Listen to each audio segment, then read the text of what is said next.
pero creo que con sus posibilidades, Porque yo creo que estuvo más nervioso. eso es lo que a mí me sorprendió, para bien en mi caso. Bueno, vamos a ver. Hola, buenos días.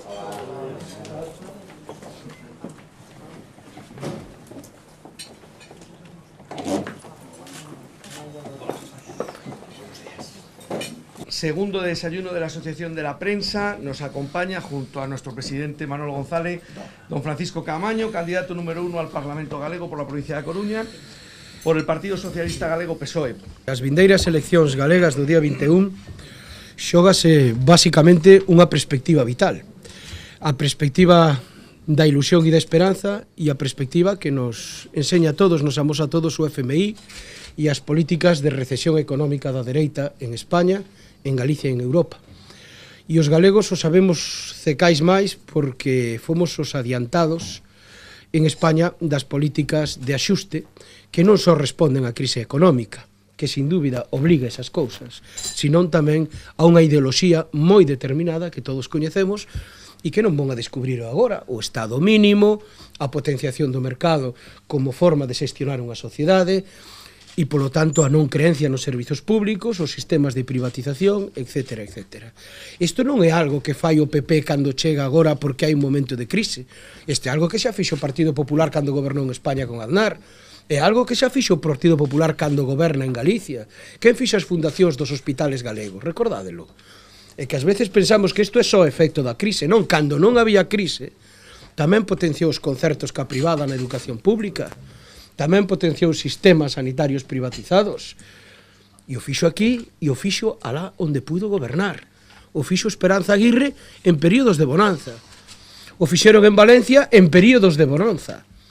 Polo tanto, estamos a falar de dous modelos de sociedade distinta, e algúns creemos que en Galicia hai unha clara pulsión de cambio, que dos datos das diversas enquisas que estamos a ver, hai un que non se pode cociñar, e está claramente na enquisa do CIS, cando se lle pregunta a 4.000 galegos e galegas, vostede cree que ten que haber un cambio de goberno en Galicia, unha alta maioría di que ten que haber ese cambio, e polo tanto nós creemos que en Galicia se vai producir e que ademais eso vai ser bo para o resto de España, para decirlle a Mariano Rajoy que así non podemos seguir e que hai que defender doutro modo as necesidades básicas do país e estar coa xente. E o que hai é, por un lado, unha grande preocupación pola situación que se está a atravesar. Hai moitas persoas xa no límite de exclusión social, moitas familias.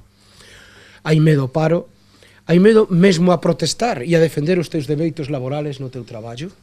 Estas cousas están a pasar por primeira vez despois de moitos anos neste país e alguén ten que devolver a confianza. E o gran problema é que tamén hai unha gran desconfianza na política e nos políticos, non o vamos negar. A encosta de CIS o di. E algúns creemos que se pode facer política de outra maneira. E por eso, ao menos falo por min, creo que tamén polo Partido Socialista, pero agora vou falar por min, creemos que nestes momentos de dificultade é precisamente cando hai que estar na casa. E por eso deixo a política nacional para estar na política galega. Creo que é onde podo aportar. Creo que é onde podo decir cousas. Creo que é o momento de estar. Por qué?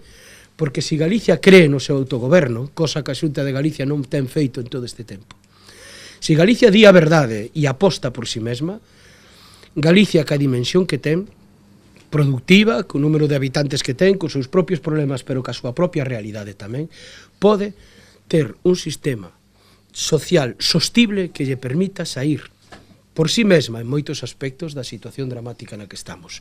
A parte de comprobar algo que creo que está dañando de xeito moi directo a credibilidade do goberno, neste caso do goberno de Feijóo. Que ver como un goberno basa todo o seu discurso de axustes, de recortes e de sofrimento na aparente solvencia da comunidade autónoma e todos descubrimos que esa solvencia non é máis que maquillaxe. Todos descubrimos que nas contas do ano 2011 desapareceron ou non se incluíron 400 millóns de euros. E o problema non é un elemento de xestión contable, de diferir no tempo unha débeda.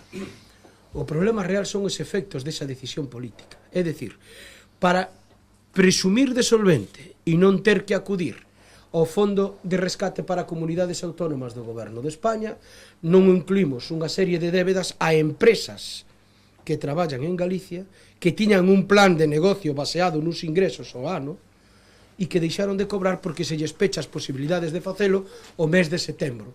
E inventamos así o ano de 9 meses, que é unha novedade contable do señor Feijóo. É a gran aportación de Feijóo á contabilidade nacional é o ano de 9 meses. Claro, isto que supón? Pois supón que haxa obras paradas como a autovía da Costa da Morte. Algúnas das empresas que estaban traballando subcontratadas esperaban cobrar, non o puideron facer, non saben cando van a volver a facelo, e tiveron que botar xente á rúa, ou tiveron que plantexar eres, ou tiveron mesmo que pechar. Por lo tanto, non é unha broma o xogo das contabilidades, dende o punto de vista da responsabilidade política. Cando unha plaza pagos a empresas na situación de falta de liquidez e de ingresos que ten que ser consciente que está xenerando desemprego neste país. E, por lo tanto, é moi serio presumir de solvencia a costa das persoas que traballan e viven en Galicia. Cando falo de autogoberno de Galicia non digo ter máis do que xa ten, senón primeiro creer nel. Antes de pedir máis, hai que creer nas competencias que se teñen. É verdadeiramente intolerable que quen foi, inda é, conselleira de Traballo poda decir que as políticas activas de emprego, e así o declare, non crean un só emprego en Galicia. Entón, para que temos unha consellería de Traballo durante 4 anos? Eso é un despilfarro. Quéreme decir que a preparación das persoas, sobre todo da xente nova que non ten estudios nin profesión técnicas, para que podan achegarse ao mercado de traballo, a orientación para encontrar traballo, a formación para encontrar traballo, non sirve absolutamente para nada. E que non fixo nada durante 4 anos, non fixo un plan de empleo juvenil, non fixo un plan de formación para parados de larga duración. Non lles axudou en nada durante todo este tempo. Por lo tanto, para exercer o autogoberno, o primeiro que hai que facer é creer nel. E o Partido Popular sempre se encontrou incómodo no estado das autonomías diseñado pola Constitución do 78, sempre.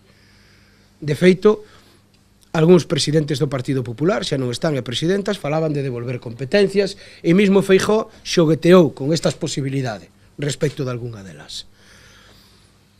Si de verdade un cree nas competencias que ten, por exemplo, en materia de pesca ou en materia de montes e cuidado medioambiental, non teríamos os montes como os temos. E a pesar deso somos os maiores produtores de madeira de España.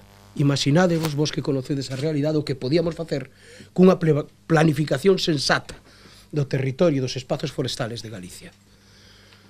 Só por poñer algún exemplo.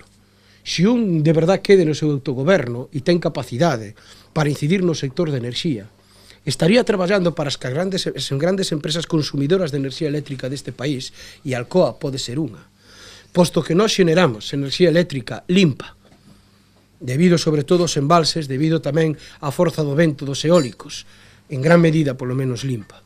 E somos nós os galegos os que padecemos as chuvias e o vento. O menos que podíamos facer era ter unha tarifa enerxética especial para aquelas empresas que se asenten en Galicia e sexan grandes consumidores de consumo eléctrico. Bastaría en parte con quitarlle os custes de transporte enerxético. Porque daqui sale enerxía para outros lugares de España, pero a empresa que está aquí paga o mesmo coste de transporte que en outros lugares desa enerxía. Eso é facer política creendo nas propias competencias. Eso é exercer o autogoberno. Poderíamos decir mesmo co sector lácteo. A provincia da Coruña é a maior produtora de leite de toda Galicia. A veces pensamos en Lugo, non, é a provincia da Coruña a maior produtora. En Embargantes o litro de leite estáse pagando a nosos gandeiros o máis barato de toda España e case que de toda a Unión Europea. A pregunta de por qué, máis aló de intentar solventalo con contratos, etcétera, etcétera, cando un analiza o problema e fala que a xente implicada no sector comprende-o con bastante facilidade.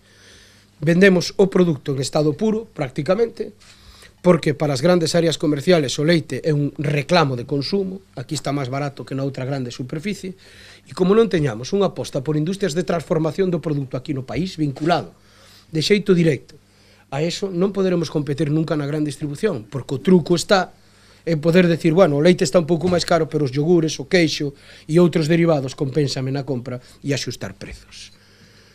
Aí é onde hai que estar.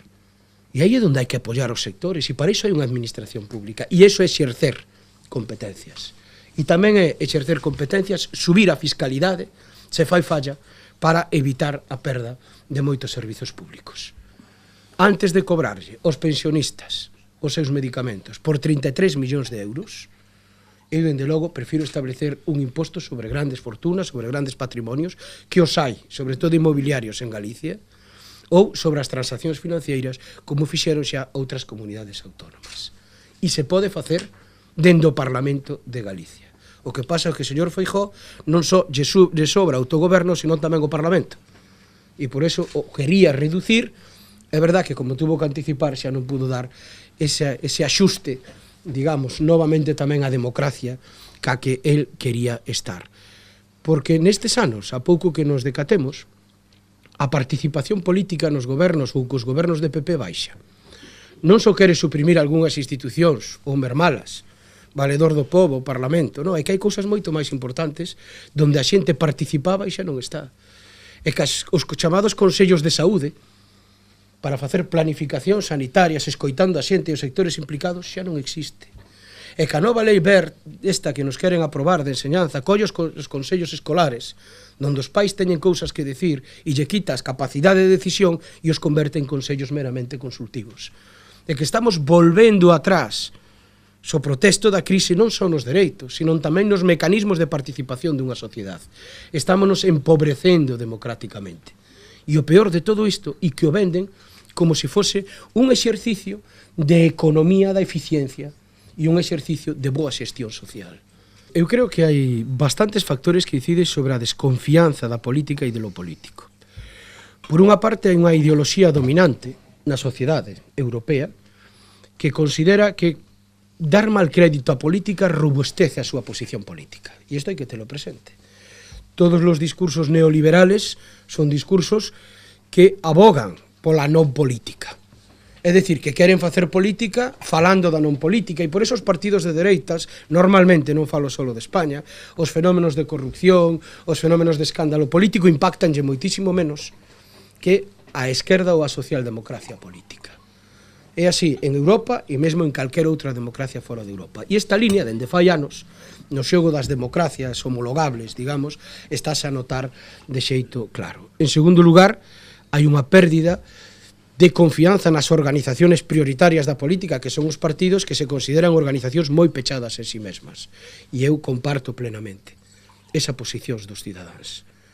Os partidos son mediadores imprescindibles entre os cidadáns e as institucións de goberno, pero os partidos teñen que adaptarse aos novos tempos e, polo tanto, flexibilizar e cambiar a súa forma e a súa estructuración e a súa forma de traballar e de facer política.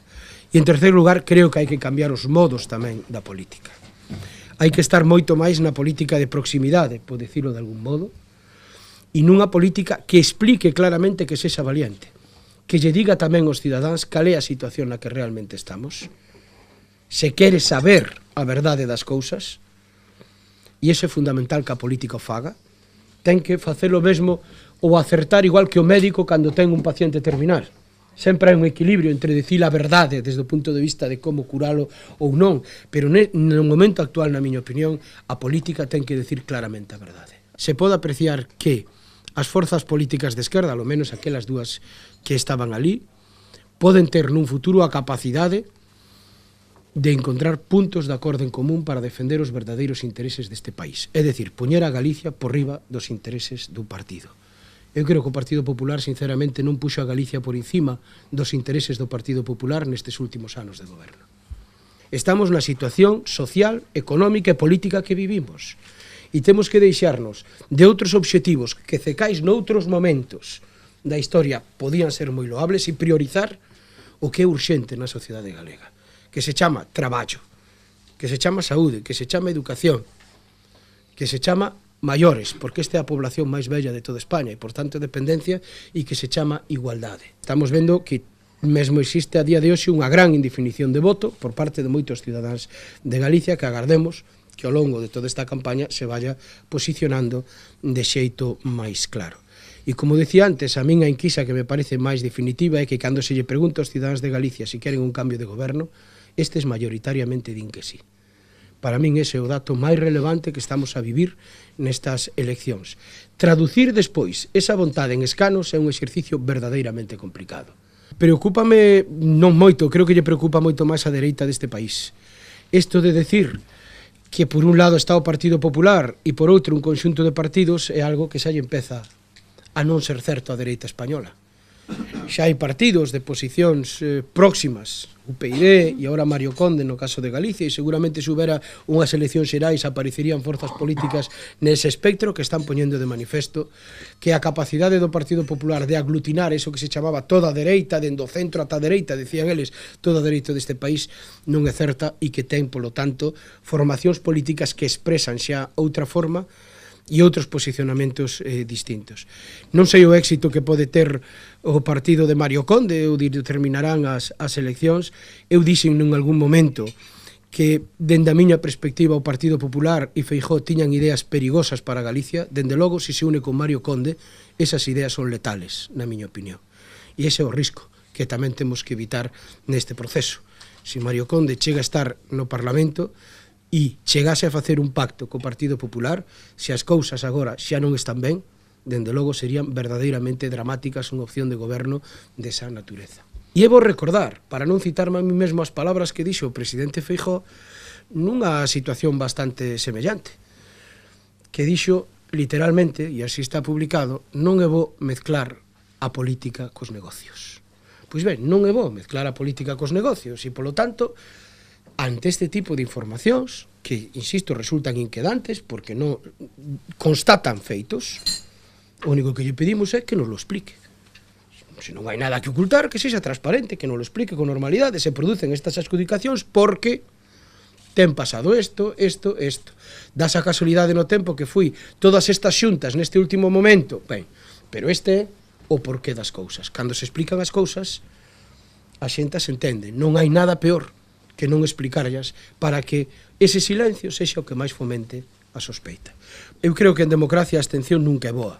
E é certo que hai unha grande tendencia últimamente, desde a década dos 90, prácticamente en toda Europa, a que o grao de abstención se incremente, salvo en grandes decisións, se incremente en todas as democracias, incluída, por suposto, a democracia española. No caso de Galicia, ademais, a abstención é un elemento case consustancial ao noso sistema. Temos máis abstención en Galicia, pola nosa base sociolóxica, que a que se produce noutras comunidades autónomas. Eu creo que o factor abstención, neste caso, non xoga a favor de ninguén e xoga en contra de todo. É dicir, que o importante é votar. O importante en que entre todos tomemos unha decisión. Si gaña esa decisión de seguir como estamos e ir cunha política que nos leva cara ás previsións que acaba de facer o Fondo Monetario Internacional, pero é o que maioritariamente se quere, eu seguirei traballando como cidadán e como político en buscar unha dirección contraria e convencer os demais de que non é así. Estamos a falar de dous partidos que, con todas as diferencias que teñen, que son moitas, non obstante están nun espectro político ben distinto do que defende neste momento o Partido Popular, que, insisto, está mantendo unha política que non é que sea de dereitas, é do lado, se facemos da esquerda un abanico e da dereita un abanico, o Partido Popular, as políticas que está facendo neste momento están no lado máis extremo da dereita. E, polo tanto, hai un grande contraste entre as opcións dun presidente que se cree os números que pinta, que se cree que é capaz de decirlle aos galegos e galegas que hoxe vive mellor que fai 3 anos e que nos pode convencer. Calquer cidadano de Galicia, na política galega, sabe quen é quen e, por tanto, ten a información suficiente para tomar as súas propias decisións e facer as súas valoracións.